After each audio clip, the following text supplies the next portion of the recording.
All right, so everything cool here is with Robert Sweet. How you doing, man? I'm good, but I'm just getting ready. I leave in 2 days, or yeah, Sunday. I leave to go to Nashville. We got a couple days of rehearsing, then we're jumping on a bus to go across the states for a month. We're going to do an acoustic tour. Yeah, how exciting is that, man? It's going to give a fans a real. I know you've done them in the past, a few shows and that, but going to give a fans a chance to hear these songs in a different way. It definitely is. It's actually I kind of enjoy it if you want to know the truth. I mean, I've always, loved the loud, always been proud of the loud and crazy shows. But it's kind of nice, to tone it down a little bit and not get so wiped out. I'm sore every night I walk on stage. My neck is killing me. I'm tearing my clothes off. My hair is in knots. My hands are bloodied. I don't much care for that, I'll be honest. This one that doesn't happen quite so much. And it's a chance to be closer with the fans and talk a little more with them. And, it's a more intimate kind of thing. Yeah, it's going to definitely be a real treat for the fans to go ahead and see these tracks in a different way, and like you said, be able to have you guys tell little stories and little background information, things like that. Now, Yes. how do you prepare yourself to go on a tour? I mean, I know you've been doing this for years and years, but I'm sure it's got to be tiresome after after a while. It does get tiresome. As far as preparation, you're, usually putting together new equipment, just new clothes, even on this tour, it's kind of street clothes kind of a thing. But every tour's got its, you learn the songs. Usually Oz comes over to my house. We live in Vegas, and him and I will rehearse, and then we'll go back and hook up with my brother and Perry and get a little rehearsal in, and then we're out on the tour. Now, this year you guys are actually going to be double dipping and touring, right? You're doing the acoustic now to promote the acoustic album, and then later this year you guys are going to be doing the tour to promote the upcoming album. Is that right? Yes, that is right. And this ties into the 40th anniversary. Yes, which really is stunning for me. I mean, really is of the 40th anniversary since the first record came out, but Stryper was out the year before that, and Michael and I had been doing it 7 or 8 years before that. So it's been a long run. I mean, I can't believe it's been 40 years. To me, it seems like maybe 20, 15 years ago, not 40. So weird when you think of dates like that, you know? I mean, like I think of things in the 90s and I think it's just a couple of years ago, and then you find out how long ago things really were. Isn't it insane? It really is. I mean, to me, the 90s just seemed a short while ago, but it's really much longer. Now, how do you go about as doing a 40th anniversary tour? I mean, this has got to be something bigger, right? I mean, I know the dates ain't set up or anything like that, but I'm sure it's got to be a massive tour. Well, we're still putting finishing touches on things and, trying to figure out, there's so many little things that go into it. I'm not on the business end or the legal end, but, a lot of it is just, you know, we get up there and we do our thing. And we just kind of seem to mold and fit into it, and we just keep going. Now, with all the ups and downs you guys had throughout the years, did you ever think you'd be where you are now 40 years ago? No, I did not. I mean, every band has ups and downs. You're basically taking 4 or 5 people and making them one working situation. So, you can have your rough times, but usually the important thing is how good are the good times, and they're really good. So, I didn't know if I'd be doing this, say, back when I was in my 20s. I had no idea. So I'm 64 now, and hopefully I can look 44 and play like I'm 24. That's what I've got to do. I have to be, more vicious at what I do now than when I was in my 20s. But it just doesn't seem like it's been that long. I'm just And I had no idea. If someone would have said, yeah, Rob, you're 24, 40 years from now, you're still going to be doing it, I'd be like, really? Wow.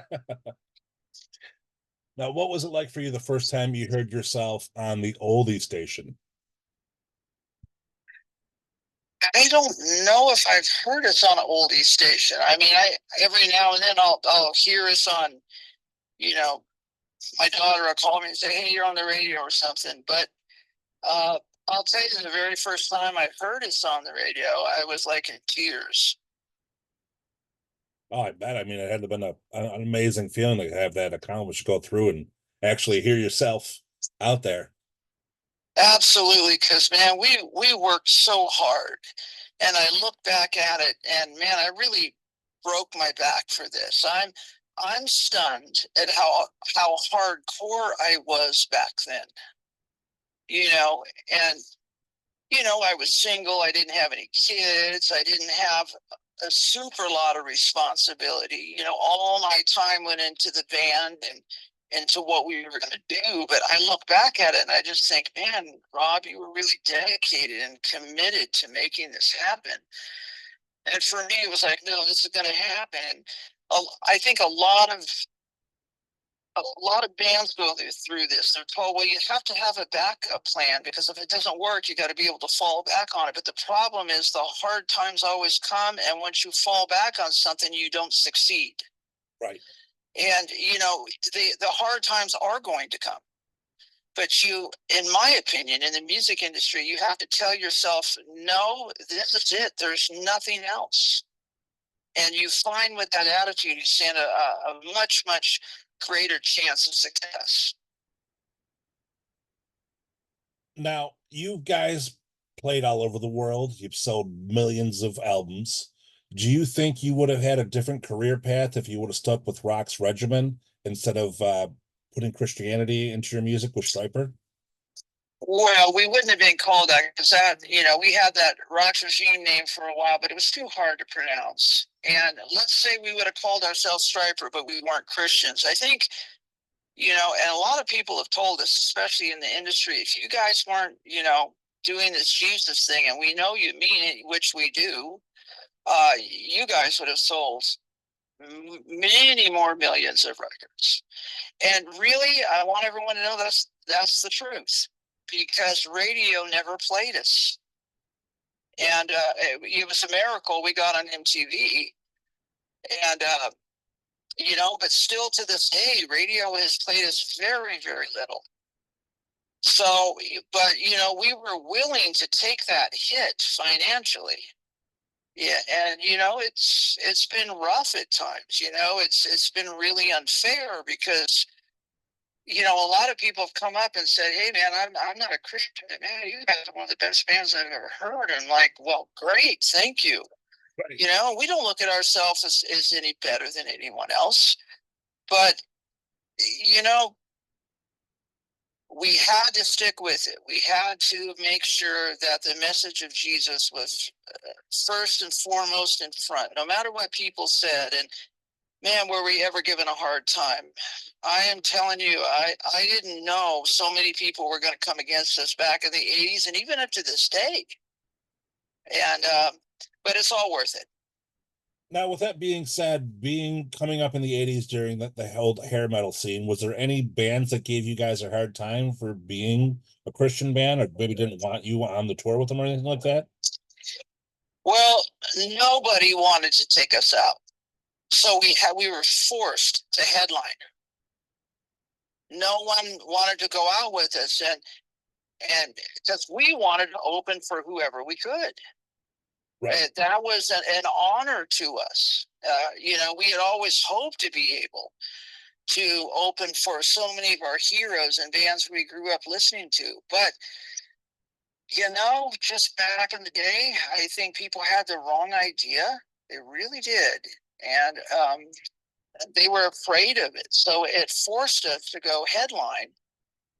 And it really, maybe that kind of helped our career. I don't know. I felt like maybe God was with us and saying, no, you're not going to go that route. You're going to go this route. And it was different because most bands don't do that. When you're starting out, you go out with bigger acts. And, we've done many, many festivals, but, that's been primarily, in my opinion, since, we started up again in 2003. But, back in the day, back in the 80s, when, we were doing, the really big, coliseums and stuff, it was pretty much us just heading straight down the road and headlining. Now, does it ever frustrating for you that bands can go ahead and have like satanic imaging or messages and the fans are into it, even though they're not Satan worshipers, but you guys go ahead and go the different route of Christianity and they're just not into it as much as they should be? Well, there are some people that aren't into it, but that's because most of the time they haven't seen us or they haven't sat down and listened to what Stryper is. But there are people who love Stryper who aren't Christians. And I've had them come up and say, hey, I remember my brother and I spoke with a Satanist. I think it was, I want to say France. He came out, I mean, the guy was so complimentary. He wanted to speak with Michael and I. And he came down and he said, you guys are the biggest white metal band in the world. Why aren't you out playing the big festival next door? Why are you playing this 3,000 seat place that's sold out? But you should be over on that stage over there. And we said, well, yeah, we'd like that. But he was so complimentary of us. And yet, he was very open that he was a real deal Satanist, but he loved Stryper. Awesome. Yeah, and that's always been our hope. I want you to know that there's a lot of great stuff that takes place in the music industry, but in a way, it's kind of the devil's industry. And we always hoped to go into that industry and affect it in a good way. And you have to be touched by God to do it. You can't just go do that. It's not going to work. You're going to be miserable and it's going to fail. And I feel sad, when I see certain bands try to do it and everything is against them. But if you're going to bring forth the message of Jesus, I really feel you need to be anointed by God to do it. And I mean, we felt it so strong. We still feel it so strong that nothing could stop us from doing it. Well, I mean, that's awesome. I mean, you guys have a great following. You spread the word out there and it fits perfectly into your music. Oh, well, thank you. Now, do you ever think it was ironic that Marilyn Manson go ahead and dress up like a preacher, rip up the Bible, throw it to the crowd, no one thinks anything about it, but you guys go ahead and throw actual Bibles out as keepsakes to the crowd, and people are like, oh my God, I can't believe this band's doing this. Yeah, well, we were probably the only band in the world to throw Bibles in a crowd, and we're very proud of that. And I always told people it's what's righteous are the words, not the paper it's printed on. And as long as those words get into people's lives and in their hearts and changes them in a better way, then it's all worth it. And actually what that means is we are a threat. People know Marilyn Manson's not a threat. He's just, a shock show with some good songs and probably a nice guy. I don't know. I never got to meet him, but Stryper's message is the threat because it changes people's lives, and certain people don't like that. They don't want that kind of thing there because it's real and it's effective. And we don't push anything on anyone. Yes, I admit it. We do throw Bibles in the crowd, but man, I'm not the kind of guy to ever make anyone feel uncomfortable or force an issue. That's just not my thing. We've never been like that, any of us, but so many times in my life, I've just said, Lord God, if you want someone, to hear your message, send them to me and have them ask me. And that's happened thousands of times. So that's just kind of what I do. I go out and play drums and do my thing and do occasional interviews or whatever. And I find people always coming to me asking about it. So that's still happening to this day. Now, you guys fought so hard to go ahead and get your message out there. You had everything set up against you, and that was just for putting Christianity and rock and roll. But then again, you see Kanye West goes ahead and decides that he's going to start his own church and start doing the Sunday sermons that he does, and everyone's just applauding for it. Yeah, there's a lot of frustrating things that you can see that happen in this world, and I've had a lot of them, and I'm not here to say anything bad about anybody, but it's frustrating. I we've had so many wonderful Christian people who stood behind us and helped us, and if it wasn't for them, I don't know where we'd be. But at the same time, we had so many people in the past, and I won't even say who they are, but big people that you see on TV, just against us, just slamming us and saying the worst things about us when none of them were true. And they're going to know one day, they're going to find out that they weren't true, because we're not perfect. Nobody is, but we do mean what we say. Now, with the upcoming acoustic album, how'd you guys go about picking out what tracks that you wanted to have on there? I mean, you guys had so many different hits. Well, we just kind of sat down and discussed it. Usually, Michael's like the music director for the band. He, probably picked out most of the songs on there, and we just said, okay, let's do it. And with the upcoming electric album, Michael said that he wanted to branch out a little bit and get back into pop metal on a few tracks. What can we expect the sound of the upcoming album to be like? It's a great record. What's the right word I would use here? Maybe if you listen to some of the songs, there might be a little bit, there's a little difference that you can hear while still it being Stryper. Um, one song might have a little more funk in it. One song might be a little heavier. Another song might be a little more, oh gosh, I don't even know how to describe it, but it's all Stryper.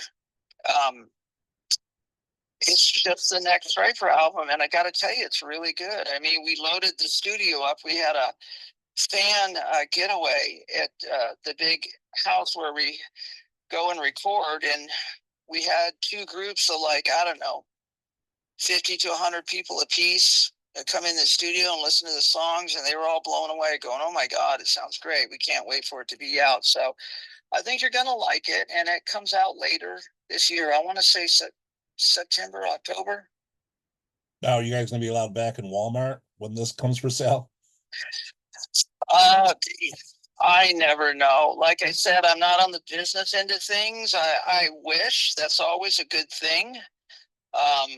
But how the world is. They always try to figure out a way to hide Stryper so it's not out there. And yet, we're one of the biggest selling bands on the label we're signed to.